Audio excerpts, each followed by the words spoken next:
The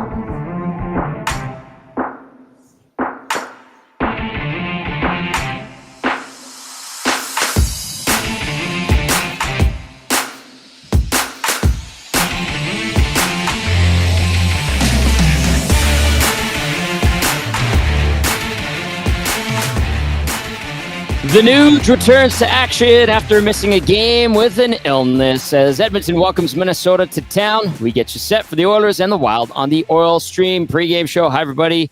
Welcome to the pregame show on Edmonton Sports Talk. Tom Gazzola with you live on location at Hudson's Bourbon Street, where we're starting to see people filter in. I've seen some AM Nasties. Dusty with a Y is here, and the crew from Salt Lake is here. So absolutely fantastic to see. It was a pretty good night here on Wednesday, despite the Oilers' 6-5 OT loss, and anticipate that with it being the weekend, 2 games on back-to-back nights at home, it should be a fun time here down at Hudson's Bourbon Street. If you want to come check us out, I've got a ton of GCs to give away. We've got some other prizes. The staff here, Steve and his crew, hooking people up, and you can also pick up 6 o'clocker lager in can form right here at Hudson's Bourbon Street. You can text us 780-218-9999. You can also get at us via the Nasty Chat if you're watching on YouTube. Fergie's Prostate showed up. Fergie's Prostate is wearing a doctor's smock with a Riders logo on it, and he says, "Look, I'm a real doctor." Sure you are, Fergie. Sure you are. The Oilers looking to bounce back after that loss that we were talking about to the Boston Bruins. Edmonton 33-18-2. The Wild 26-24-6 on the season. The Wild coming off a couple of really interesting games. Lots of scoring. They lost the other night in Winnipeg 6-3 on Tuesday. And prior to that, they had that crazy 10-7 game where they were going back and forth with the Canucks. It was absolutely insane. So I said, take the over on this one. 9.5 over. Maybe we're going to see a ton of goals between these two teams. Of course, we'll get to some lineup notes for you. We'll also hear from Joe Smith from The Athletic, who covers the Minnesota Wild. Had a chance to do a rink report with him. If you didn't catch it earlier, we'll run it in a few minutes' time. And then Matt Kassian will join us with Game Changers at about 6:05. Check in with YouTube. Trev, how you doing tonight, pal? Doing good, buddy. Doing really good. Yeah, it was a good day. I'm actually here. Wait, look at this. Look at this. I don't know. Can you see me? Look at this. Oh, look at this. Yeah. Look at this. Look at that. It's funny. I had no idea I couldn't go home with the jersey. So when everyone left, when I come back, Maddie was like, "Yeah, they're going to be hanging everyone's jerseys up for our game except for me because I took the jersey. So I'm going to show up with the jersey." You're the only guy. Yeah, only guy. But yeah, Tommy, it's good to be back. Was at the game the other night, and first game that I've went to, second game all year. So it's nice. You get a different perspective. You can see everything. There's so much. I forgot how much you miss. Like there really is so much you miss. Like from just looking at the guys on the bench. How they get off the ice. They got a little bit of attitude if they have a bad shift. So stuff like that. But I'm expecting a good game tonight, Tommy. We were talking about, the Dallas Stars a few games ago. That was the team that haunted the Oilers when, you might have been growing up. But this was the team for me. Like when I was growing up watching the Oilers, this team had their number, and you could say that they still do. So it's going to be interesting to see how this one plays out. But I'm going to be joining you guys, and I cannot wait. Nice. Making that jersey look good, Trev. People were asking earlier on the Oil Stream if you had shaved the mustache off, and clearly you haven't. What's the game plan there, pal? Yeah, I don't know. I'd like to. I was talking to Dusty. Maybe we get a nasty or get someone to shave it off for me potentially. I don't know, but I'm sick of it. So if there's any good ideas out there in the nasty chat, I'll put it out to you. What would you like to do? Because at the end of the day, it has to be gone. I'm ready. I'm ready to say goodbye. Yeah, I know Dusty also was wondering if you would get in on Charge Awareness Month. Hey, I had no idea what that was. The boys had to elaborate that. You know what? I think, well, you know what? If LT and Dusty do it, I might do it. So, Well, Dusty does it every year. It's automatic, like clockwork with Dusty. And then I think LTE can do it for S and Gs if he wants to. But I think if you transition from the mega mustache to the Charge chin strap, that would be formidable for sure. It would be formidable. If you're up for it. I'm not going to force anybody to do anything. I'm just saying it would be great to see. It would be great. I'd probably do it for a day, see how it is, test the waters, and then we'll see. We'll see how it goes from there. But yeah, you know what? I might do it. If your girlfriend hates the mustache, wait until she sees the chin strap. Could you imagine? Hey, honey, I'm home. Yeah. What is that? Yeah, Trevor. Absolutely. Yeah. No, for sure. Okay, you're talking about how the Wild were haunting the Oilers over, the last couple of decades, really. Edmonton all-time versus Minnesota, it's not particularly great. 37-51-10 with 4 ties all-time. The Oilers have won the last 2 home games against the Wild. At home, Edmonton 20-24-4 with 3 ties versus Mini. And so, yeah, this team has haunted the Oilers. Edmonton 2-8 in its last 10 games against the Minnesota Wild. So it's kind of, they took the mantle from the Dallas Stars, and then they started beating the Oilers regularly. And yeah, so it's, I understand where you're coming from. Were you asking me something there? We're going to run the rink report? Yes, we are. Yeah, okay, sounds good. Bit. Let me go grab that then. I just wanted to be clear. Well, sounds good. You do what you got to do. Let's go into starting lineups and starting netbinders between the Oilers and the Wild today, as these two teams tangle for the 3rd time this season. Final meeting between these two clubs. If you're wondering how things went the first 2, well, back on October 24th, the Wild beat the Oilers 7-4, and then Edmonton returned the favor December 8th in Edmonton, a 4-3 victory. Skinner and Marc-Andre Fleury were the goalies in that one. So your lineups for tonight for the Edmonton Oilers, Ryan Nugent-Hopkins, like I said off the top of the show, is making his return to action. He'll be on a line with Leon Draisaitl and Evander Kane to start. At least you got Warren Foegele up there with Connor McDavid and Zach Hyman. On the third line, McLeod between Janmark and Perry, and then Derek Ryan between Holloway and Brown. And what's interesting there with that 4th line is Chris Knobloch said that Holloway is going to start on left wing, but we're going to see him take some reps at center tonight. I thought that was an interesting little tidbit that he gave to us after we did his pregame availability. On defense for the Oilers, Nurse with CC, Ekholm with Bouchard, Kulak with Desharnais. Out for the Oil tonight, Sam Gagner. As for the Minnesota Wild, this is what we're expecting from them tonight. Joel Eriksson Ek centering Kirill Kaprizov and Matt Boldy. Ryan Hartman centering Marcus Johansson and Matt Zuccarello. Marco Rossi between Jake Lucchini and Vinny Lettieri. And then Connor Dewar between Brandon Duhaime and Frederick Gaudreau on defense for Minnesota. In this one, Jacob Middleton with Brock Faber, Jonas Brodin with Declan Chisholm, and Dakota Mermis paired up with John Merrill. Out for Minnesota tonight, Pat Maroon, IR, undisclosed. Jared Spurgeon, IR, hip. Marcus Foligno, IR, lower body. Zach Bogosian, day-to-day, upper body. And then the scratches for the Wild, it's anticipated Alex Goligoski and Mason Shaw will sit this one out. 780-218-9999. You could text us or get at us in the nasty chat. You're starting goalies for this Oilers Wild tilt. 31-year-old Calvin Pickard getting the nod for the Oil. 7-2-0 with a 248 goals against average, 910 save percentage, 1 shutout in 10 games this season. What more do you want from the guy? Pickard versus the Wild lifetime 2-3 record, 275 GAA, 918 save percentage, 1 shutout in 5 games against Minnesota over the course of his career. And at the other end of the rink, we're going to see 25-year-old Philip Gustafsson. He is 15-13-3 with a 327 goals against average, 894 save percentage with 2 shutouts in 33 games this season.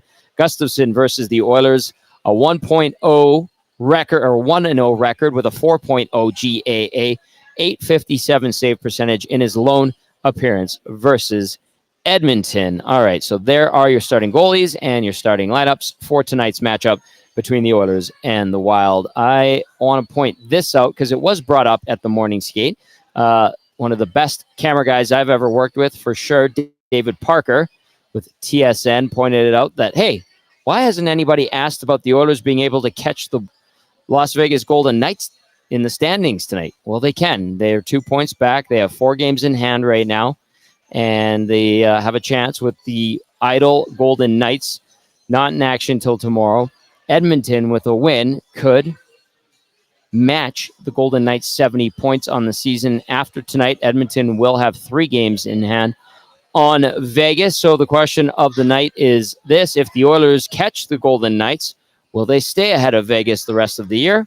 They have 3 games in hand after tonight. What say you? 780-218-9999. Let's dip into the inbox and then the nasty chat as it goes, like it tends to. This one from Matt from Okotoks texting in says, full 60, please. Win or lose, it's hard to get upset with a full 60-minute effort. I want to understand why Brown is still playing, but I don't. And I know everyone is sick of talking about it. I agree with what you said on the Oil Stream today with the Gagne/Brown discussion. Anyway, positive vibes. Let's go win a hockey game and tie Vegas. Let's go Oilers from Matt in Okotoks. Joel, yes, we're working on the camera stuff. Corey B says, sorry, boys, I'm not listening tonight because I'm extremely jealous that I have to miss the fun due to work, but I will smash that like button. Have a great night. Thank you, Corey B. We'll get you at the next one. We'll be on location, Hudson's White Avenue. Next week, we're at Hudson's Bourbon Street. Some families in here. Lots of Oilers jerseys starting to trickle in. And lots of GCs to give away. Lots of tables reserved for tonight's game. YouTube Trev, are you back? Are you okay? What's going on? Oh, yeah, I'm back. We're golden. We're golden. You're back. We're golden. Do we have everything sorted out, or what do you need me to get you some more time here? Like, what are you thinking, pal? No, we're good. If you want to roll the rink report now, Tommy, let's do that. Are you set? All right. Let's go to the rink report with Joe Smith from The Athletic. This is from earlier today.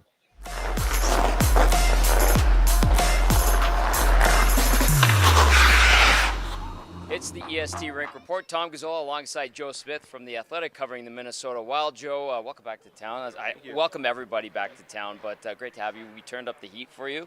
You've noticed the weather's really good. Pre-spring weather here. I'm enjoying it. It's been nice in Minnesota too, so can't complain. Okay, good. See, we're on the same level in regard to that. Now, teams that have been hot and cold, Oilers and Wild. The Wild have been hot of late. Some interesting games, a lot of high-scoring games. Edmonton hot after a super cold start. What would you say about the Wild in these last few games? Because a ton of offense in the games lately. Well, certainly. I think they've been led by their best players. That top line with Joel Eriksson, Matt Boldy, Kirill Kaprizov really took off there after the All-Star break. Started to get that winning streak. They won 8 of the last 12 games.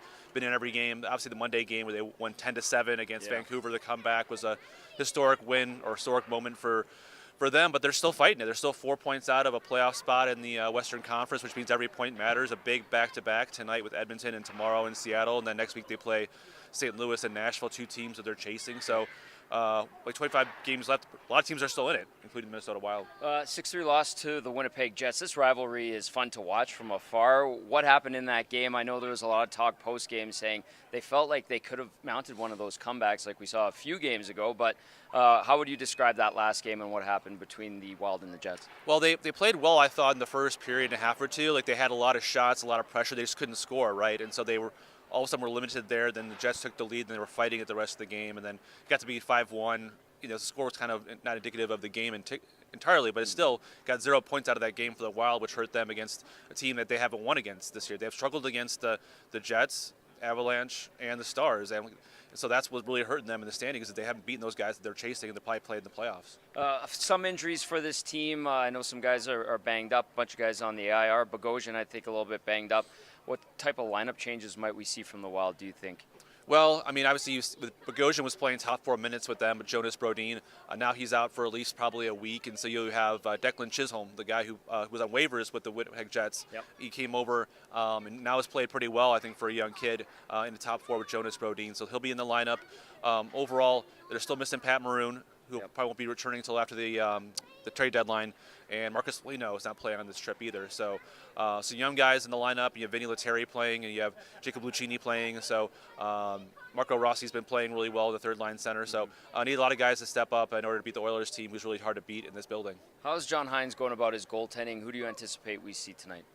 every day it's kind of a flip of the coin, because they both had their moments and they both had their struggles. And I know Gustafsson struggled in their one-day win against Vancouver, and he was pulled. But with the back-to-back, it's kind of like a flip of the coin. I mean, I can see Fleury starting tonight and Gus tomorrow. But obviously, two guys that they need to have step up down the stretch to have over a higher, say, the percentage at 899, 898 to get them in the playoffs. Right. So both of them are certainly capable of it. Both of them they have confidence in, but just need to hit a higher level of goaltending down the stretch to make the playoffs. Joe, you talk about the stretch. We're basically getting into it here, and they're chasing a wild card spot. The Wild are.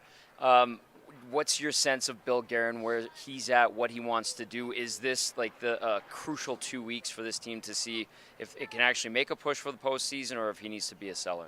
Yeah, and I don't think they're going to be buying by any stretch. I think getting Chisholm was one of their additions on the defense side of things. It could be kind of a cautious seller thing. I think that he wants to give them every chance to make the playoffs and show that they can make the playoffs. But there are guys coming off UFAs after the end of the year, whether it's a Pat Maroon, whether it's Brandon Duhaime, Bogosian too. They want to bring back, I think, next year. Marc-Andre Fleury is the biggest name, right, on their trade chips. I think he's made it clear to us that he wants to stay. He wants to make the playoffs with the Wild. But if that changes in the next 6-7 games where the Wild go out of it, that's a conversation they have to have with Marc-Andre Fleury. If someone will be interested in goaltending help, he'd be a valuable asset there. So he has to make that decision if he wants to move or not. For tonight, if I set the over/under at 9.5, what would you take? 9.5 goals. Yeah. I would take under. Really? I'll take under. Yeah. Wow, a defensive showdown between the Oilers and the Wild with all this firepower. I saw 17 goals on Monday, so I'm up for a lower scoring affair tonight. That's for sure. Joe, thanks for the time. Appreciate it, man. No problem. Thank you. Joe Smith from The Athletic. We are live on the air with the Oil Stream pregame show at West Edmonton Mall, Bourbon. There I am at Bourbon Street, West Edmonton Mall, Hudson's location, and a big thank you to Joe Smith for doing that on the Rink Report. Great stuff from him. Taking the under when I set it at 9.5. I'm going over on this one, YouTube, Trev. What do you think? Yeah, it's tough, Tommy. I've been really wrong in my predictions lately. I thought the Boston game, I thought that was going to be very, very close, like a 2-1, and clearly, 6-5. So, and then the game before that, I was wrong as well. So, I don't know. Like it was 4-1 the last time these teams met, but then the game before that, the Wild absolutely blew out the Oilers. I think just under 9 goals is my guess. Okay. I'm thinking like we'll 4-2, something like that. Like 4-2. All right. I respect that. I don't know if I agree with it, but I respect it. Okay. You know what we're going to do? We're going to go inside the Oilers locker room. We're going to hear from head coach Chris Knobloch now. To have Nugent Hopkins back. I think he's skating as we speak. Yeah, no, we expect him to be playing, and probably a little under the weather, but probably go through it. Would you put him right back with Connor, or do you want to see Warren another game on that top line? Yeah, there's no reason to change that top line. Warren played an outstanding game. We'll keep it as is, and Ryan will play with Leon. Chris, I want to ask you about Derek Ryan's contributions. And obviously, he does a lot of the little things that, the heavy lifting. I just want to ask you about his game and how you feel it's coming along. Derek's been very valuable for our team. On the penalty kill, taking face-offs, especially in the defensive zone, being our only right-hand centerman. So he usually gets a lot of hard assignments, a lot of defensive zone starts. Obviously, the defensive zone starts on the penalty kill. So we rely on him for that. And moving around the lineup, it's nice to have that flexibility of players. Typically, the last 2 months, he's been strictly a centerman. But it's nice having the flexibility of moving them to the right wing or to the middle. You talked before last game, Chris. You felt like at times there's maybe a little hesitation in your penalty kill, guys not getting out on the shooters as much. How can that change? Is it more between the ears than anything else? Maybe is there a little bit of lack of confidence sometimes when your PK struggles? Definitely lack of confidence, and you just see guys sometimes trying to do too much, trying to block a shot rather than just putting a stick on puck. A little more on the forecheck, chasing the puck from behind, trying to strip him rather than getting into his position, so they have a little bit easier entry in our zone. Just little things where we're probably trying to do too much, and where you need just to settle it down, do your job, and let the other guy do theirs, and things will work out. And just allowing the other team, forcing them to make a lot of good plays to set up their chance. And typically they're going to get their looks, but how many good looks you give up is up to you or the guys that are on the ice. When you look at Ryan Nugent-Hopkins, especially on the power play, can you talk about the role he has and maybe just how underrated he is on that power play? Because I know 97, 29, and number 2, they kind of get all the spotlight there. But just all the little things that he does to either slow down the play or speed it up when necessary on the PP. Well, I think we got 5 really good specialists on the power play, guys who are good at their roles. And, Ryan, we do a lot of ad-libbing. Guys moving around, moving in different spots, and usually it's the guy with the puck that's making those decisions, and that's Leon and Connor usually have the puck, and they're usually rolling around, and it's up to the other guys to read off of what they're thinking, and I think Ryan's really good at that. But another thing Ryan's really good at is on the entries. Just seeing him so often get that puck at the kick out at the blue line under pressure, and there's usually not much time or space to make a play, and usually he's good at making a decision on reading where that pressure is and where their stick is, and then manipulating where that next pass goes, whether that's a bump back or putting it down low or zipping it across seam. Is best in the league that I've seen. So I don't know what the original plan was when they called Calvin Pickard up, but he's been here a while now. What's your confidence level in his ability to take on this role? And maybe incredibly high. You look at his numbers and how well he's played and the games that he's won, and there's been some difficult situations or games for backup to play, and he's come up big. So, yeah, my confidence in Picks is extremely high. Just over 3 months ago, you were 20 points back to Vegas. You're now 2 with the chance tonight to tie them and still have 3 games in hand. And you look at the importance of home ice. Is it too early to? Are you a standings watcher guy every day now? No, not at all. And I did take a look. I see. Yes, we are chasing them, but I also see LA right behind us too. So, and there's so many teams, and we just take them one day at a time, one game, and I think it's too early, and then just there's so much out of our control to worry about that. You fixate more on the ones you're chasing or the ones chasing you when you do decide to take a look? Yeah, it's just I kind of have an idea of where we are right now and what our next game is, and just trying to get our team better each day. Holloway has been a little bit at center, a little bit on the wing. Do you foresee playing him in the middle tonight again, or is he back? I don't know if you'll tell us that or not. But. The flexibility of moving him back and forth and just having, he'll be a little bit of both. Tonight he'll be on the left wing and be center, and in the lineup when you start his first shift, he'll be on left wing, but throughout the game he'll be playing center also. If you changed your D pairs a few games ago for a couple games, gone back to kind of the tried and true, where are you on that? Like, you want to try to keep mixing it up and see what you have with different pairings, or are you kind of comfortable with those pairings that have been locked in? We're very comfortable with that group and how they're playing. And, there's times during the games that they do switch, whether it's because of a penalty or after a power play and stuff like that. But I think we're pretty confident with the way the groups are paired. Chris, do you know who would come out if Nugent-Hopkins returns tonight? No, I haven't decided that. Just to confirm, Pickard is starting.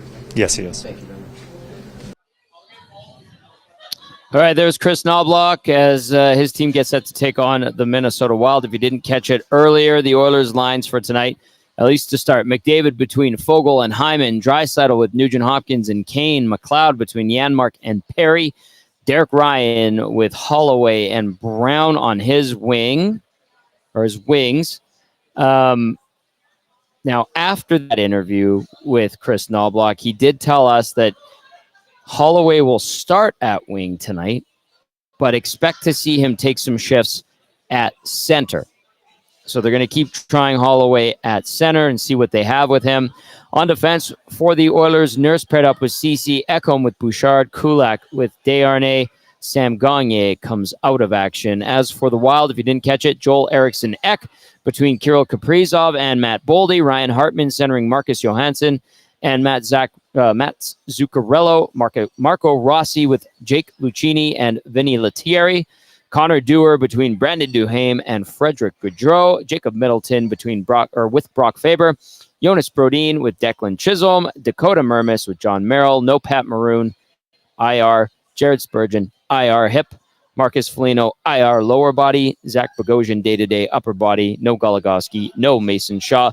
If you're going, what's wrong with Pat Maroon? They just have it as undisclosed. All right, YouTube, Trev. Was that audio okay on the Rink Report, pal? Yeah, it What was. happened there? I saw a couple of texts.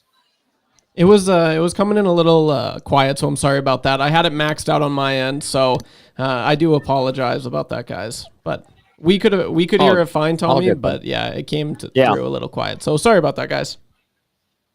All right, Paco, there you go, and Joel, there you go. You got an answer from Trev on what was going on with the audio. Andrea says, we're on our way. Save me a GC. I've got lots of GCs for you. Come on down. Say hi to us. Hudson's Bourbon Street, live on location. It is the watch party. The boys have already trickled in. I saw Lieutenant Eric. Matthew Iwanek is here. Fergie's prostate showed up. Dusty on his way, and maybe a couple more. YouTube, Trev, you're coming down, you said? Oh, yes, and I cannot wait. I'm going to have chicken tenders and a Caesar. And they have the best Caesars in the world, and they have the best chicken tenders in the world, so I cannot wait. Are you going to go around saying sorry to everybody? I might make a few. I might have to make an apology. I haven't been there since that night, and well, I don't really remember the night, but I think I had a fun time. I know you guys are saying you had a fun time. I was dancing. Apparently, I don't really remember that, but yeah, it's gonna. Yeah, actually, you were. I was you dancing were right behind you. I think. Yeah. But, I'm looking at the D floor right there. It's got tables on it tonight. Thank God, because we don't want to see that dancing ever again. All right, let's go back inside the Oilers locker room. And where do you want to go now? Do you want to go to Nugent Hopkins? Yeah, let's definitely go to Nuge. Okay. Much better. Yeah, just got a little skate out there, so got the legs going a little bit, but definitely better than the last couple days. Yeah, what did you were you feeling well enough to watch the game? Yeah, of course. Yeah, watch the game. Honestly, it's tougher to watch than be out there. You just want to be able to help out, but I mean, it got away a little bit from us. But the way that the guys battled back has kind of been our I mean, kind of the way that we've been doing it lately. So I thought they showed great character to be able to fight back, and even when Boston got that late one, and Himes to step up and get another one. So it was a big point for us, and obviously want to build off that tonight. I think Twin Gene's really asking us for an evaluation on his performance, right? I thought you were great, Gene. Yeah. Sitting at home watching it, is it more nerve-wracking and infuriating than when you're on the bench? Yeah, I mean, it definitely is more nerve-wracking. Even before the game, I start to get nervous for it, and I know I'm just watching it. So it's a lot tougher, even especially being at home. Like when you're at the rink, at least you're kind of in it, and if you're upstairs, you feel like you're a part of it a little bit. But when you're just watching on TV, sitting on your couch or in bed, it's a lot tougher and more frustrating at times, and then exciting, and that game was a bit of a roller coaster too. So high emotions, low emotions, but yeah, I mean, you want to be a part of it. So definitely tougher to sit at home watching. Do you curse at all when you're watching at home? I don't know if I'm cursing, but there are times when I'm getting a little fired up, and yeah, I mean, you want to be a part of it. So there's definitely moments where you get a little heated. Do you yell more at your teammates from your coach than you would from the bench? No, I was pretty good. Obviously, as the second period, like I said, it seemed to slip away a little bit, but going into the third, we have that confidence, and I had the confidence that we'd be able to push back, and there was no yelling directly at my teammates, so that's a good thing. You're a main regular on the penalty kill, and it was great for a long stretch, and now it's hit the skids here a little bit. What do you see from your perspective that needs to change to get back, not even 89%, but just respectable? Well, I think something that we can do to help us is just up our pace and up our pressure a little bit. I'm not even saying that's the reason why it's been slipping, but when it does start to slip, I think as a PK, as a power play, it's tough when they're coming at you in waves and everybody's in sync, and you move the puck to the next guy, and there's already somebody there. So I think we can just try to up our pace a little bit and work as a unit. We went through a really good stretch where we know that what we're capable of, and we believe that we can get back to it, but it's going to take work, and I think that's just one little thing that should be able to help us out. Brian, you haven't missed many games over the last little while here. Is there a secret to the durability that you pick up over the I mean, definitely, obviously, you take care of your body physically. I would say when I was earlier in my career, too, I would get sick a lot more. I mean, it's definitely about maintaining your fluids and getting the right vitamins and stuff. I mean, this one, obviously, sometimes it's unavoidable, but yeah, I mean, it's when you don't miss for a long time and then you have to miss even just one game, it's frustrating, and you want to try to get out there, but obviously it's not possible. It's not realistic, but yeah, no, I think now there's so much science and nutritionists and people helping out that it's a lot easier to take care of your body and get what you need to get to stay healthy. You just got Connor piling up the assists right now at this crazy rate. What do you see from him just distributing that thing and doing what he can to create? Yeah, he's definitely driving the play a lot. Even watching on TV, you can really tell that just when he gets the puck, his intensity is high every single time, and he's finding guys. He's still getting his looks too.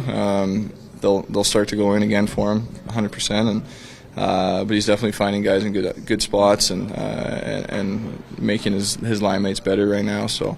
Yeah, I mean, he's just driving our play, and we can follow him that way. Zach Kassian a couple of years ago called Leon Draisaitl the human apple tree. Is it safe to say that Connor's giving a run for his money right now? Yeah, I mean, both those guys. I mean, Connor always has been as well, but Leon obviously one of the best passers in the league, so it's a fitting nickname for him. Yeah. Ryan, Dickert was a bit of an unknown quantity when he first came here. What are you seeing from him so far? He's been great. Every time he steps in, we have so much confidence in him. He's really held us in some games and given us the opportunity to win when he's had to step in there, and we have a lot of confidence back there in him. So excited for him tonight, and we obviously want to have a good start for him and make things a lot easier on him. That's a big deal when you have confidence in your goalie, because if you don't, then you start worrying about, I got to cover for somebody. Yeah, no, for sure. It's super important for them to have confidence in us and us to have confidence in them. It takes everybody to win games in this league, and I know that we have that confidence in him. Ryan Wernfogel steps up, takes your spot at least, and now temporarily, but you see McLeod move around, Corey Perry step up too. What's the value in that? How does that help the locker room? Yeah, I mean, I thought it was great. I thought Fogs, right from the first shift, he looked great. He was working, he was creating a lot, and obviously 2 big ones from him. Then, yeah, like you said, Pear's a big goal at a big time. I mean, he's used to scoring those ones, so no surprise there. But it was great to see, and I mean, I thought in that third period we just kind of took over and really showed what we're capable of. So we want to definitely build off that period. All right, there's Ryan Nugent-Hopkins. Missed the game the other night due to illness. He is good to go. Did take the morning skate, optional morning skate. Don't usually see him out there for those, but he wanted to go out there for a twirl. And then talking about Connor McDavid, who has been piling up the assists. No goals since February 6th, that game in Vegas. Of course, a shorty. Nice feed by Leon Draisaitl on that one. All right, you could text us 780-218-9999. Get at us in the nasty chat as we go along here at Hudson's on Bourbon Street. Tom Gazzola and Matt Kassian now ready to rock. Let's get Cass on there. YouTube Trev holding things down back at ESTHQ. There he is. There's Cass. What's up, Cass? How you doing, pal? I'm doing good. I said the nasty chat, but I saw an Edmonton Sports Talk sign on somebody's lawn today, out in the wild in the middle of Edmonton. Really? And it was a beautiful thing. It just brought me much joy and happiness. Much joy and happiness. It was just out there. It was just out there. So I don't know whose lawn that was. I didn't. I love it. I couldn't really get a picture of it because I was driving and I didn't want to get a ticket for pulling out my phone, so I wasn't able to. But I saw the sign. It was beautiful. It was glorious. You know what? If we could get some more of those nasty signs out there, that would be fantastic. But it made my day. So it was a good day. Had a little alumni lunch today, so got to rub some shoulders with some old NHL folk. Thanks to Lyle Best and Quick Card for taking care of that. Was it Roos Chris Steakhouse? So it was pretty good food. So yeah, that was nice. And That's Tommy, good stuff. I'm not gonna lie, I took a look today and I saw your name on the NHL alumni skate for next Wednesday. So that made me a little excited. I saw your name on the list. So I think we might get out ready there. to go. That actually might be the first time I'll have ever been on the ice with you at the same time. So might take a run at you. So that would be fun. Well, bring it on, first of all. Just if you catch me, I'll probably die. Secondly, you and I have played in but on the same team. charity games. I guess, yeah. And tournaments together. Team. The media game. I forgot about that. Yeah. Yeah. So, maybe we can have an EST oil stream pre and post game show connection. Maybe the chemistry is strong on the ice, as strong as it is off the ice with you and I, Cass. I think that is something that could happen. I think I'm going to will it into existence. So I'm looking forward to getting back out there. I had to miss the one last week, and huge thanks to Patty G, Heather, and Aaron from the Oilers alumni, and Sparky Kolcheski for dragging me out there and getting me involved. I love it. It's a lot of fun. So, Cass, I'm looking forward to having you. It would be amazing if it was you, or one day you, Gager, that'd be fun. and Belzy are all there, and we're all together. We do like an That'd EST foursome. Yeah. We need to make that happen. That'd be a blast. Yeah. We've got a few more skates left this year. All right, Cass, you get the Minnesota Wild, one of your old teams coming into town. Not your old Wild for sure, not Sean Bell's old Wild.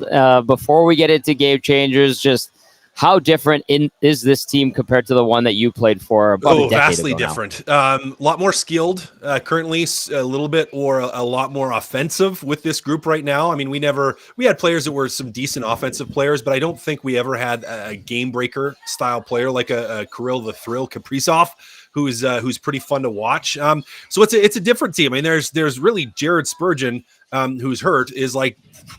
Is he the only one left? I guess Jonas Brodin, too, was around at the end. I got a good Jonas Brodin story about a homeless guy jumping into our car when we were trying to go for dinner, and he was in the back seat. I don't think I've ever seen someone try so hard to get out the other side of the vehicle door without opening the door. It was really interesting. We were all safe. It ended up being okay, but pretty funny actually. Marcus Granlund was in there, or Granny was in there too, and Marco Scandell in the front seat with me. It was interesting to say the least. Someone just wanted a ride and didn't ask for it, and it was scary, but we're okay. We're okay. That would be scary. Aside from Brodin and Spurgeon, I don't think there's a single guy that's left there. So there's been a full wholesale organizational turnover from that group, but a group that's a little bit more offensive.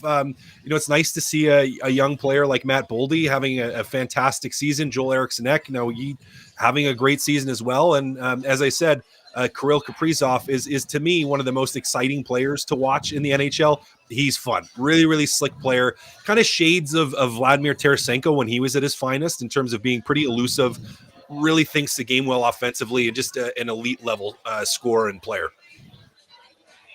All right, Cass, nicely done. Good. Nicely done setting it up. And that would be freaky to have a homeless gentleman just barge into your rental or your Uber or your taxi. It was my car. I was driving. I was in your car. And then all of a sudden I was taken.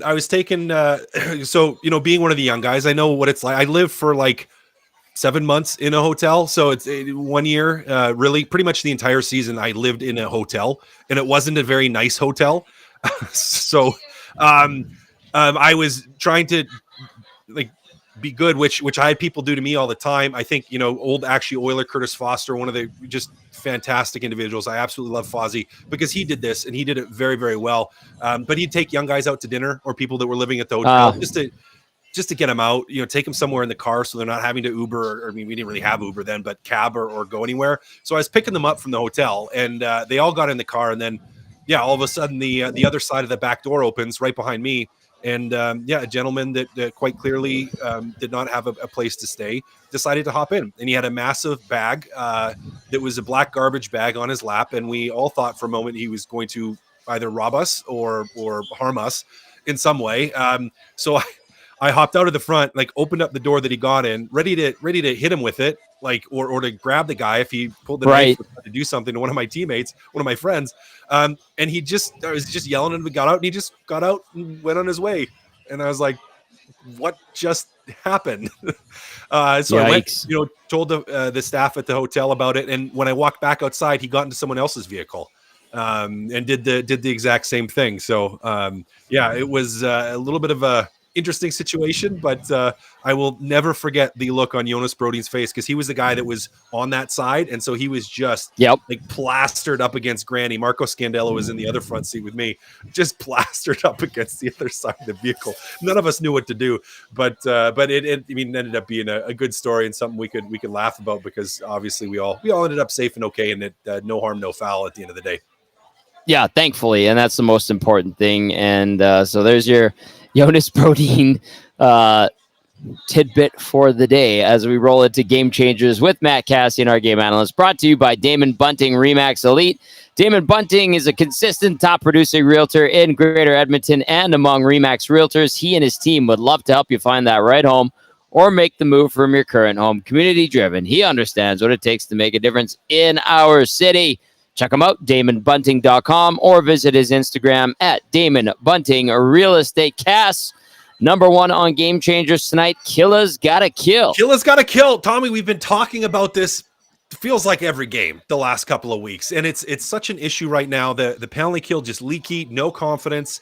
Knobloch has been asked about it. He talks about sticks in the right lanes, but that hasn't been the only issue. As we have also discussed, on the penalty kill, other teams have just made really good plays at times too that has just further broken this team's confidence.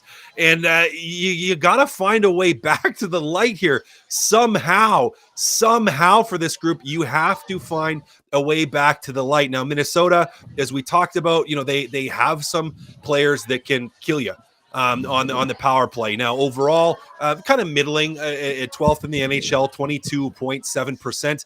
With that being said, they're really good on the road. Now, sometimes this happens where teams are better on the road than at home on the power play. And for whatever reason, I always, when I was playing, we attributed it because it actually happens frequently for a lot of teams where they're way better on the road. It's like you don't feel the pressure to make the pretty play as much mentally. Your mindset is like, we just simplify. We're on the road, just play a simple road game. And I think that factors into it. But for whatever reason, their power play is around 26% at home. And so for Edmonton Oilers and their penalty kill that has just been struggling, I think a really important night here. Really important night. We've gotten back to that mindset, Tommy, and I know you feel the same way, just like the team does, just like probably all the fans do, just like everybody does. If they take a penalty, it's terrifying.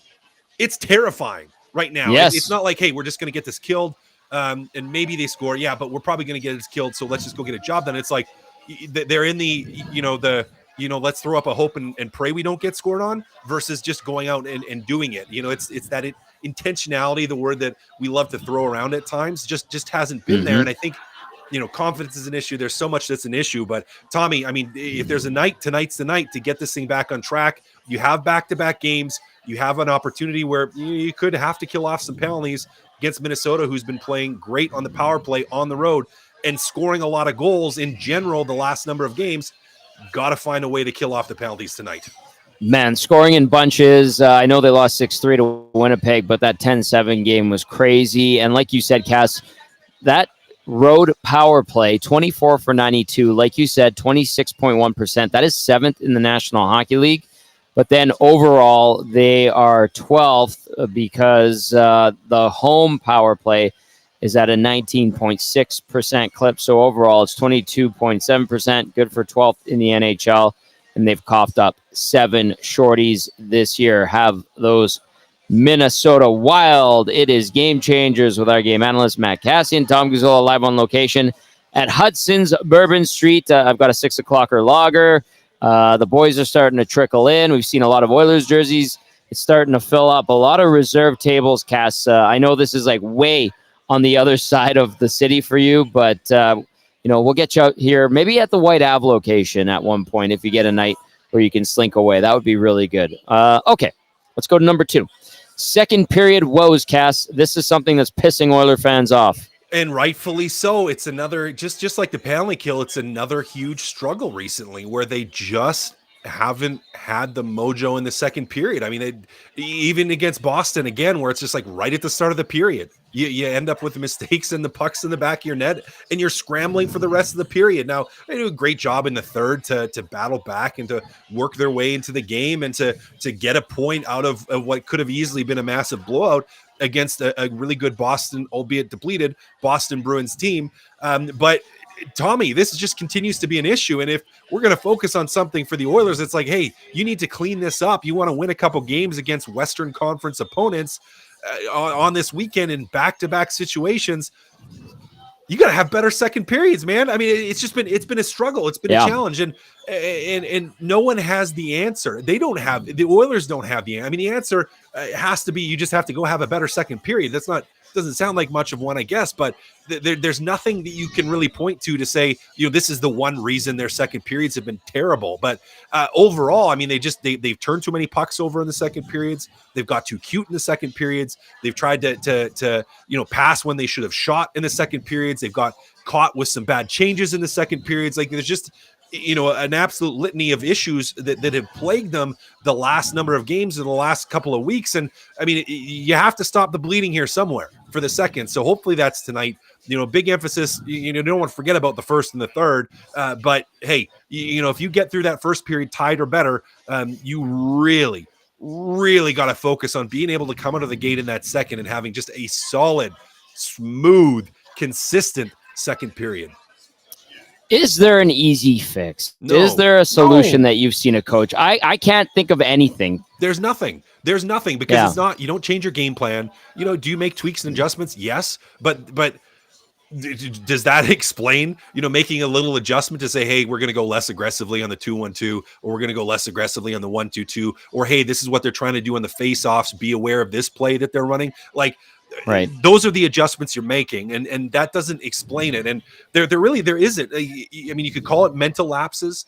You could call it a lack of focus, but to come up with a reason underneath it or behind it, I don't think there is one. And there's not. This group has to find a way, because I know the coaches have been saying, hey, let's be ready. I know the leaders in the room have been saying, hey, let's be ready.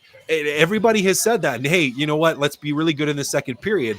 But it just hasn't manifested into anything. So it's not for lack of saying anything. It's not for lack or for changing anything. Like, it's not because of that. I don't think you can point to any one factor, but the bottom line is the guys in that dressing room have to find a way to come out in the second period and to have a heck of a period. Now, again, if they have a horrible second period or a great second period and they have a horrible first and the third, it's all for naught. You got to string together an entire game here. But that second period has been such an issue that if they go to clean that up and they play the same way, mostly they've been playing in the first and the third, they should be fine.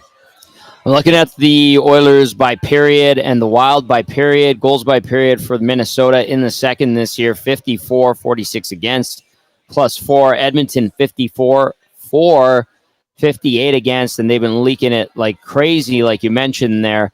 So, I mean, slightly in favor of Minnesota of late, I'm sure.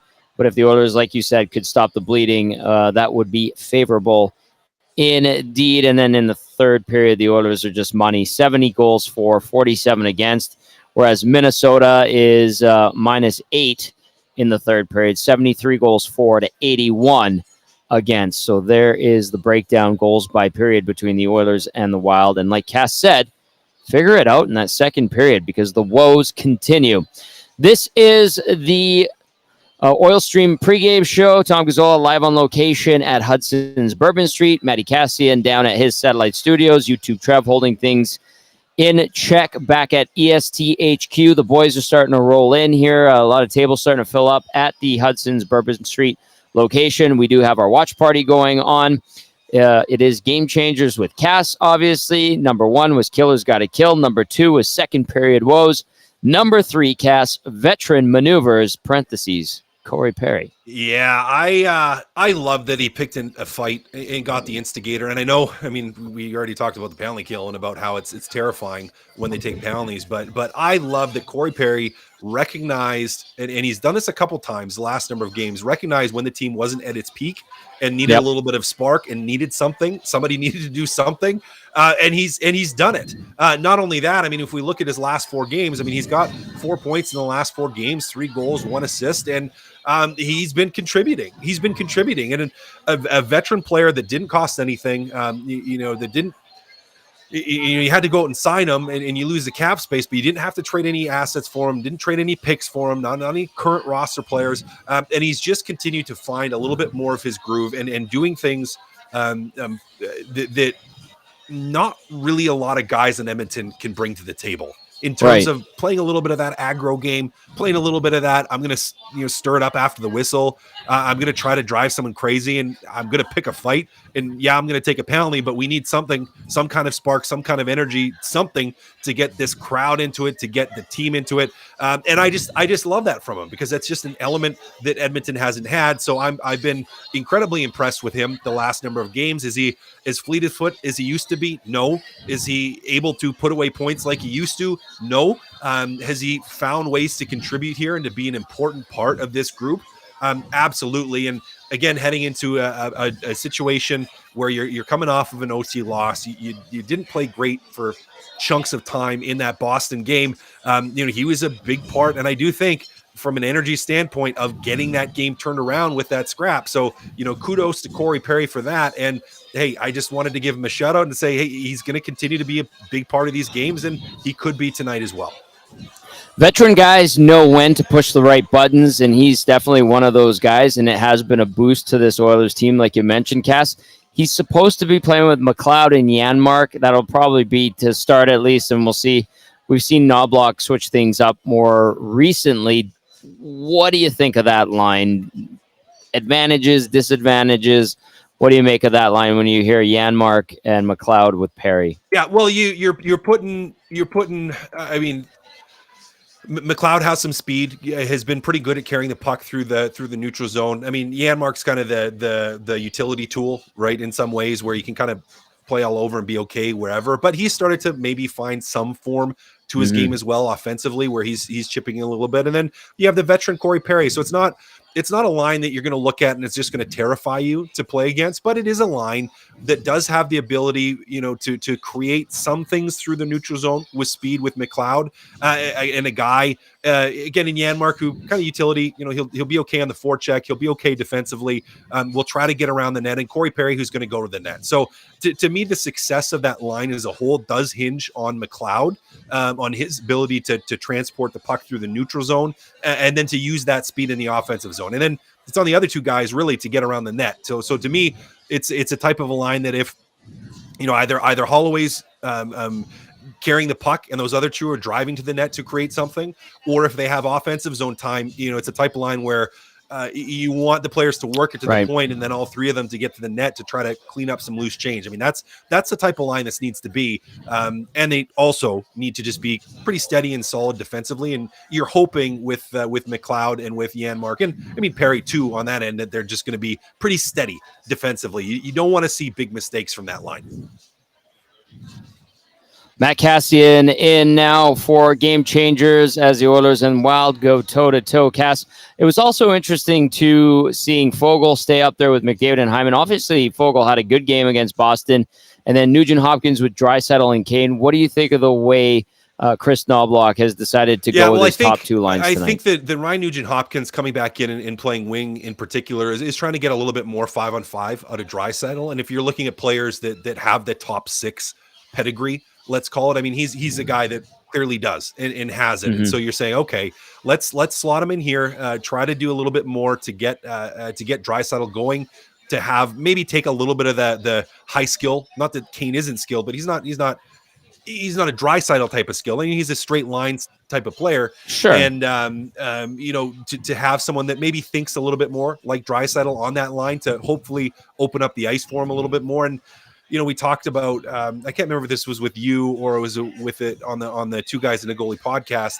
but we were talking about Draisaitl and how some of the challenges maybe for him, or when he's on his own line, he feels too much of the need to try to create himself, which overextends what he's trying to do, and then he forces some plays maybe he shouldn't.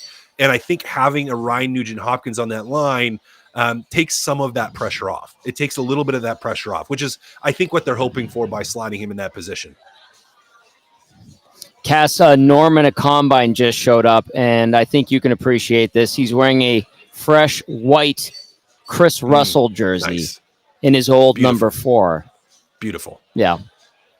I know you'd appreciate that. We're getting a lot of nasties showing up now. This is great. Yeah, I knew you would. I want to throw this one. It was the question of the day.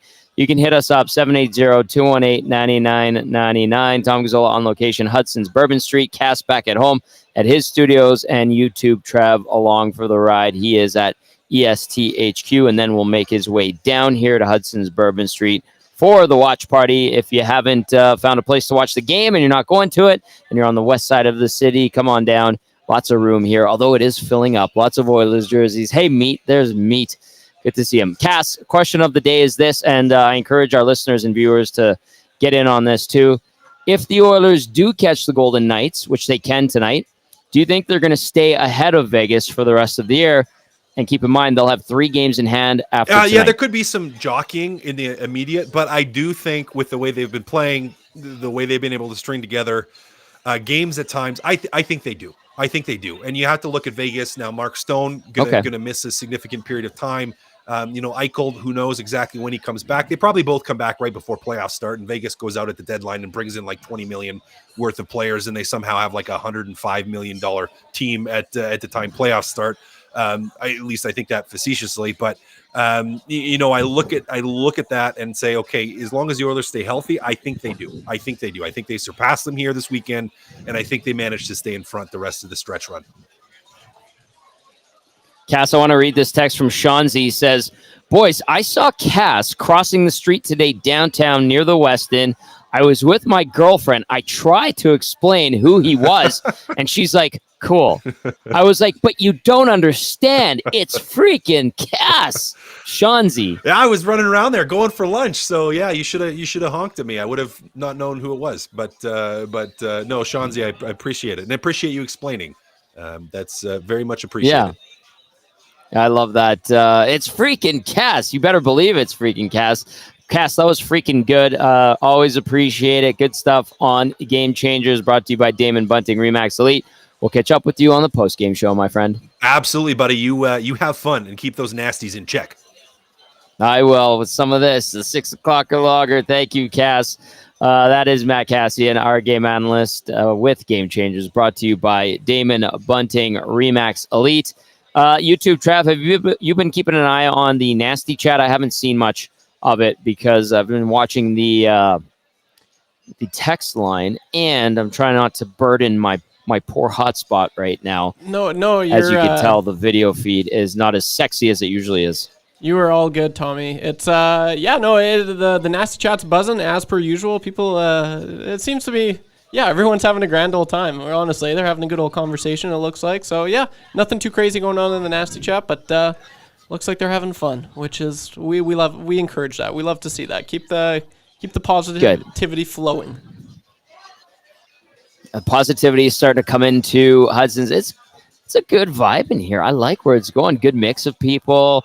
Some people have no clue what the heck I'm doing here. Others are just loving it. I have a bunch of GCs to give away, so come by and see me. And keep those texts coming in, 780-218-9999. And question of the day, if the Oilers catch the Golden Knights, will they stay ahead of Vegas the rest of the year?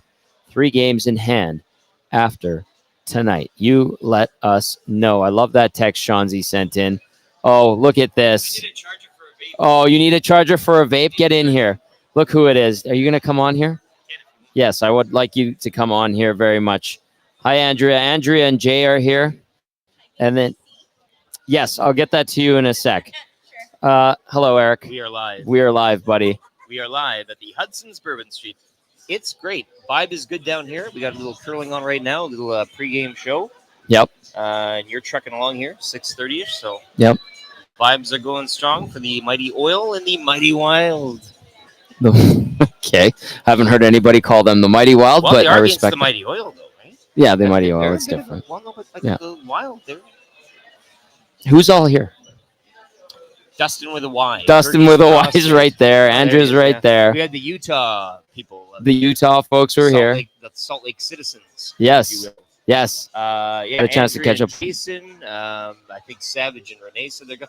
Norman and Combine and his crew. He's here. His two boys are here. They're hilarious. Yep. I can't get enough of those guys wearing some great caps, and Mrs. Norman and Combine as well. Oh, she's here too? Oh yeah. They're all Awesome. here with hitting Awesome. their table. Yeah. The big man's not here?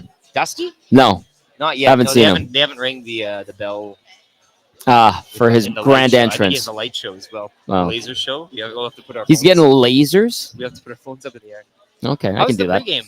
Everybody's good. The It's vibes, good. People are feeling good about tonight. I feel like people are feeling good. I think they're happy for the most part. General mood Yes. around the parts. Yes. Do you want to throw to some audio and video? Throw to do it. Leon Draisaitl. Let's go to Oilers number 29, Leon Draisaitl. What does Minnesota present that you guys have to be aware of?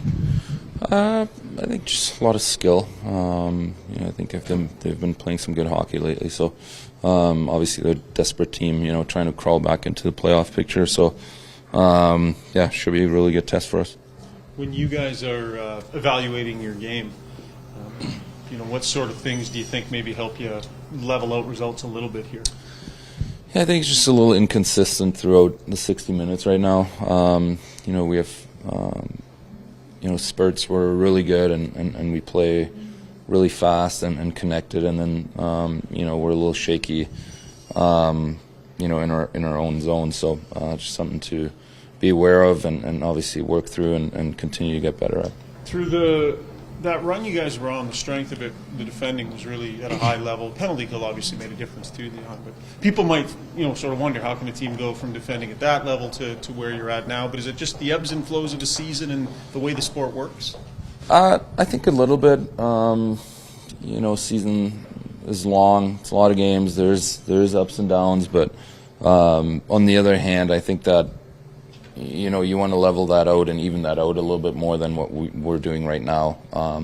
We're giving up a little too much. So just getting back to, committing to defending and doing it the right way, and we'll get our looks and we'll score enough. Schedule really tightens up too. Like lots of hockey, lots of games that just keep coming. Maybe not as much practice time, so just have to stay sharp in game.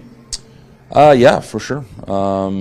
Schedule is obviously ramping up, and just excited to play a lot of games here. Can I ask you about your hat? Are you huge Blue Jays fan? Yeah. Are you or with you or what? No, we had him handed out here earlier in this season, so just like it. Are you a baseball fan? When in the playoffs, I like watching the playoffs. Playoffs are fun to watch, but definitely follow the Blue Jays a little bit, and hope they got a good season coming up. Can you fathom a 160-game regular season? In hockey? Oh. No, I actually can't. I don't think anybody could. All right, Leon Draisaitl there, the Blue Jays fan, noted Blue Jays fan, apparently, as he could not fathom a 162-game regular season for the National. Yes, you're welcome for the vape pen, Lieutenant Eric. LTE having a good time. Do not ask me for a vape pen charger while I'm on the air, like what happened last week. YouTube Trev, make a note of that, please, and thank you. It's noted. Because I will not give you a vape pen charger. I wasn't going to ask, Tommy. I wasn't going to ask. Unbelievable. Thank you.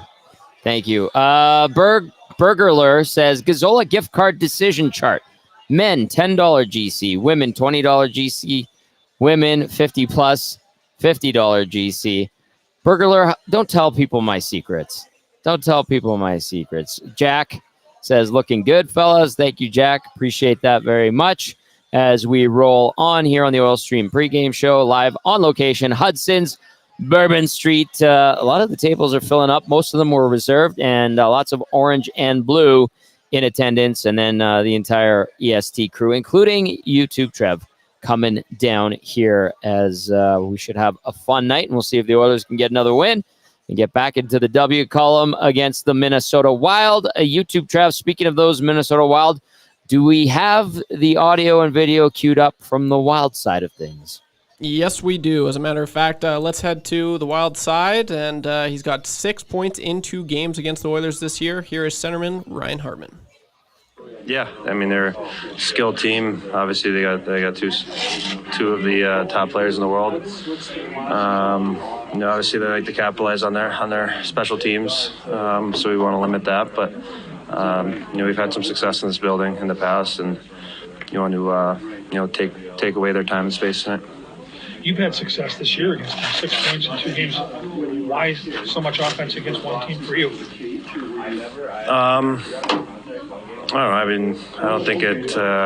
Sometimes you have good games against certain teams in certain times of the year, but obviously they're a team that like offense. Obviously, when they went on that run, they're obviously playing a lot of good defense as well. But when you try to frustrate their top guys, which maybe cause them to make maybe some mistakes and try to force some things and try to capitalize on that.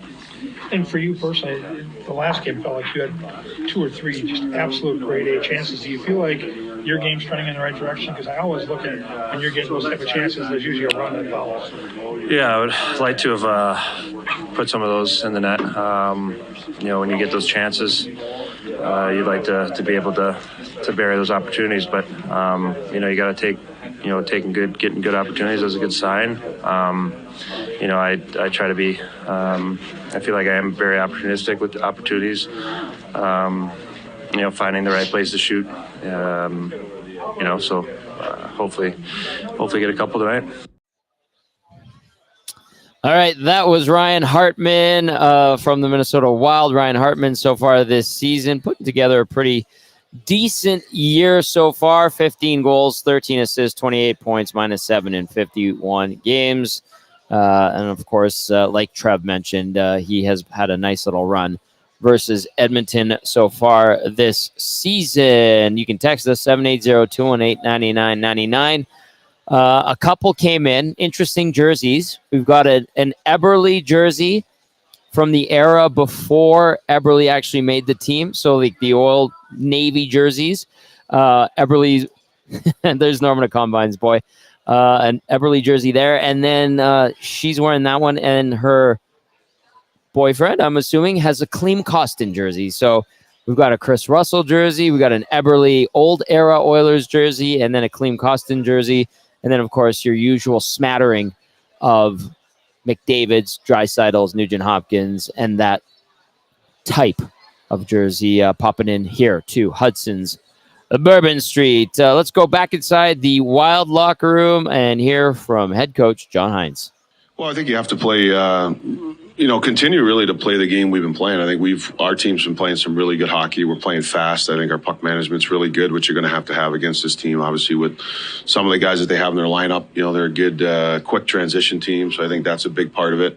I think being able to stay out of the penalty, but having penalty discipline, play an intense style of game, but make sure that you're not, giving them easy opportunities on the power play to get on the power play, because you know what, it's a deadly group there. So, you recognize what their strengths are, but for us, as I always talk about, I think it's about the game that we're trying to play that gives us the best chance to win, and we got to be, continue to be consistent in that. And in a game like tonight against this team, I think that the consistency, shift to shift, period to period, is real important. With rookies, there's sometimes a lot of peaks and valleys. Watching Marco Rossi this year for your hockey club, he's been pretty damn consistent.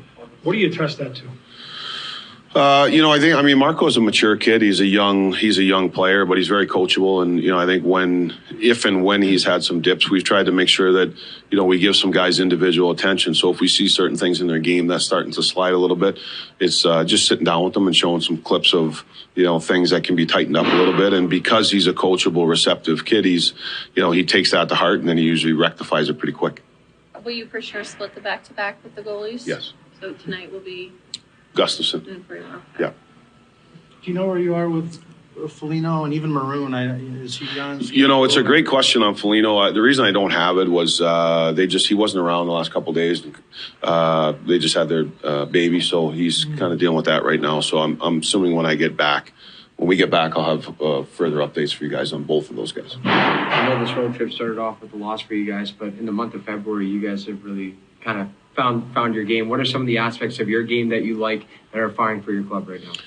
Well, I think we're playing fast. I think when we don't have the puck, there's structure, but probably more importantly, I think we work to get the puck back. We have strong structure, but there's speed to our game and the checking game, which is important. And then I think we've done a good job of executing out of our own end. But then when we get our decision-making at the offensive blue line and our puck decisions have been strong. When there's ice to play on, I think we've been able to be an attacking team off the rush. But we're not forcing things, and we've been able to set up, if that's not there, set up our ability to play in the offensive zone. And then I think our intensity level and working as a five-man unit there has been strong. Can you talk about the improved play on the offensive zone? Because it looks like you guys have a lot more possession right now in your games. Yeah, it's like I said, I think it's really setting your game up when you enter the offensive zone is where certain pucks are. Are you putting pucks to speed? And then it comes to an intensity level in the offensive zone to be able to win puck battles. When you lose the puck, there's a second effort to get it back. You're above pucks. And then, the other part of it is, I think, is being strong on the puck, whether you're down low or puck comes high to your D-men. If we don't have lanes, are we putting the puck back into an area that we can recover that puck? And it's a blend of playing hard, but also playing smart. Mentioned about a week ago trying to get more out of Freddie's line. I know that line's been broken up a little bit here, but have you seen more from Freddie, the skating and stuff like that, and him and Ryan too? Yeah, I think I think both guys have are doing what we're asking them to do, and that's and even for them individually to play at a pace and a competitive level that gives you a chance to impact the game in a positive way. And I think both players are working towards that and are doing a pretty good job. How do you feel Chisholm with Brody in there and those matchups? He gets up pretty tough ones. How do you feel Declan did there? I thought he did a good job. One of the things that was impressive with him was, for a young guy to go back to the team that he just got, we claimed him obviously off of waivers into their building. And, he took a couple of hard hits early. It's obviously an emotional game for him to be able to come back to, but I really liked how he was able to gather himself and get through that part of early in the game. And then I thought his response after that was good. So that's encouraging for a young guy to maybe hit a little bit of adversity or some emotion early in a game, but he's able to find himself and gather himself and get to the game that gives him the best chance to be a solid player for us. A little bit of a curveball here. I think it's 258 game number for Kirill Kaprizov. Of course, 97 versus 97 tonight. When you look at his numbers in his career, he's only about 20 points off of McDavid's marks at the same time in his career. Do you feel like Kirill Kaprizov is underrated in this league? I do.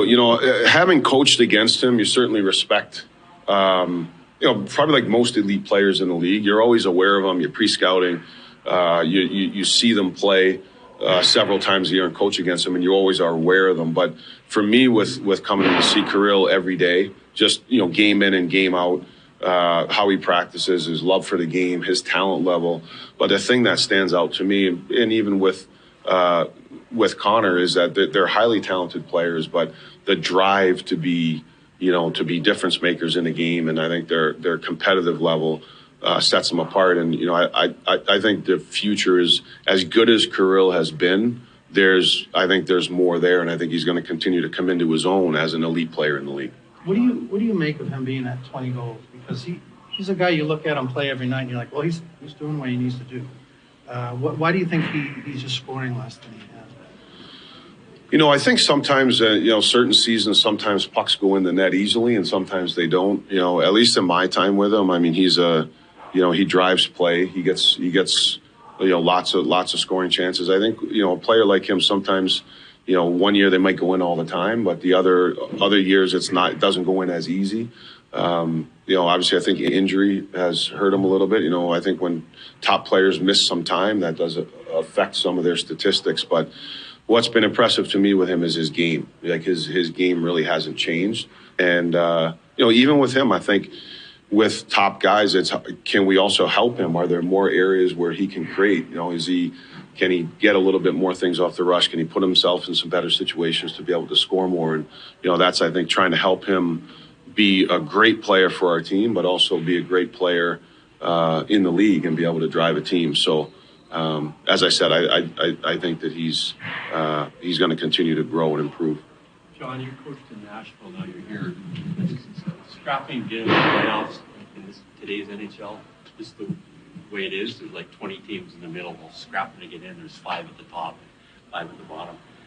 Yeah, it seems every year like there's teams obviously that get off to some great starts, and I think that that's why those great starts help, because I think it builds confidence and belief, and you see down the stretch, it helps when you can put points in the bank early in the year. But you're right. I mean, there's a lot of parity in the league. There's a lot of teams right now. I mean, you look every night. It's teams are really competitive down the stretch. So it's they always say it's hard to make the playoffs, and it is, because I think there's 5 teams that maybe halfway through the year, like, okay, they're in, and then there's going to be a conglomerate of teams that are it's going to come right down to the last 10 games probably. All right, that was Wild head coach John Hynes getting set for tonight's action against the Edmonton Oilers. The Wild coming off a 6-3 loss to the Winnipeg Jets the other night, and they did have that crazy game against Vancouver, a 10-7 win. Goals galore in the third period. Before that, it was a 3-2 overtime loss, and then they rattled off 4 straight wins prior to that loss to Buffalo. They beat Arizona, they beat Vegas, they beat Pittsburgh, and they beat Chicago. So the Wild have been picking it up of late and are looking to make that surge for a potential wild card spot. All right, let's take a look at out-of-town scores, as it is a quiet night in the National Hockey League. Just 3 games in the entire league. Columbus hosting Buffalo. It is 1-1 after 2 right now. Chicago is welcoming in Winnipeg. It is no score after 8 minutes of play in the first period. And then you've got the Oilers and the Wild here in Edmonton down at Rogers Place. So you got just the 3 games, really quiet night. And then tomorrow is going to be a little bit busier, as a Saturday tends to be in the NHL. 13 games on the sched tomorrow night, including the Oilers taking on the Calgary Flames, and they will wear their Heritage Classic jersey. Somebody texted in earlier, I think it was via Twitter, and said, hey, what are the jerseys the Oilers are wearing? The regular ones. Nothing different, nothing special for tonight. Let's go into the inbox really quickly. This one from Big Uke, who texts in, says, good evening, Oil Country. I'm headed up to the lake for some fishing and quadding. I could have made it to the watch party. Discipline will be very important tonight with a good mini power play. Ha! And poor Oil PK. So Big Uke off to the lake for some fishing and doing some quadding. Couldn't make it out tonight. That's okay, Big Uke, who says it should be a gooder nonetheless. Go Oilers from Big Uke. Tube Socks. Trev, Tube Socks says, watching YouTube right now. Nice to see the proper oil stream word mark being used. Trev, I think that's Tube Socks being passive aggressive. I see that. Well, I've got nothing. Tube Socks. You gotta send it my way. This is Dusty put this in. I don't know where Dusty got this from, but this is all Dusty. But it's the correct word mark for our logo with the Hudson's logos. So Tube Socks, Steve, it's all good. Oh, there's Dusty. There he is. There's the big man. He just made his big triumphant debut. Nobody said anything, but he just waved at me. So that's nice. Dusty is here. LTE is here. Matthew is here. YouTube Trev, as soon as we wrap up the pregame show, will be here. Where's Zach today? Did he have the day off? Is he coming here? No, he was here earlier today, but I'm pretty sure he's doing some play-by-play, I think, is what's going down at Silent Ice. Oh, okay. I think that's what he said. Good. Okay, well, a couple of stats to throw your way before we wind things down. It is the Oilers and the Wild final meeting of the season. They've split the season series thus far. I read these a little bit earlier, but Edmonton, second of a 5-game homestand. The Wild play the second game of a 3-game road trip. They take on Seattle next. Edmonton 17-6-2 at home this season. The Wild 12-13-2 on the road. The Oilers all-time at home against Minnesota, a 20-24-4 record with 3 ties. I was at one of those ties. It was a supremely boring game back in 2002. The Oilers have won the last 2 home games against Minnesota, and all-time home and away, the Oilers carry with them a 37-51-10 mark with 4 ties versus Minnesota. The Oil 9-4-1 versus the Central Division. Mini 7-5 versus the Pacific. The Oilers power play 4th in the NHL at 26.3%. The PK has fallen to 18th at 79.1%. And then Minnesota, meanwhile, 22.7%. That's 12th best for the power play. And then the PK is 30th at 74.5%. It will be Ryan Nugent-Hopkins playing on a line with Leon Draisaitl and Evander Kane.